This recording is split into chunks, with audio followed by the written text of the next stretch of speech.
رزق کی برکت کا وظیفہ. کہتے ہیں ایک شخص حضور کی بارگاہ میں آیا کہ یا رسول اللہ صلی اللہ علیہ وسلم غربت بڑی ہے, بڑا دکھی ہوں, بڑا پریشان ہوں. تو حضور نے وظیفہ بتایا, فرمایا جب بھی گھر جاؤ نا گھر والوں کو سلام کہنی ہے, السلام علیکم. یعنی کب کہنی ہے؟ جب بھی جاؤ. کب کہنی ہے؟ یعنی گھر سے نکلے ماچس لینے کے لیے, واپس آ کے کہنا السلام علیکم. پھر گھر والوں نے کہا ہو یاد نہیں رہا تھا, وہ تو چینی بھی ختم ہو گئی ہے. پھر گئے چینی لینے تو واپس آ کے پھر السلام علیکم. انہوں نے کہا ہو ناراض نہ ہوئیے گا, پتی بھی نہیں چائے کی. اب واپس گئے تو پھر واپس آ کے کیا کہنا ہے؟ تو نبی پاک صلی اللہ علیہ وسلم نے فرمایا جب بھی گھر جا السلام علیکم کہے اور 3 دفعہ سورۃ اخلاص پڑھ دے.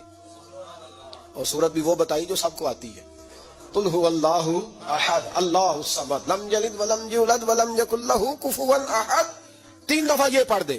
صحابی بڑے سیانے تھے, بڑے مسئلے حل کرتے تھے ہمارے, فٹافٹ بول پڑے وہ صحابی, کہنے لگے حضور میری تو چھوٹی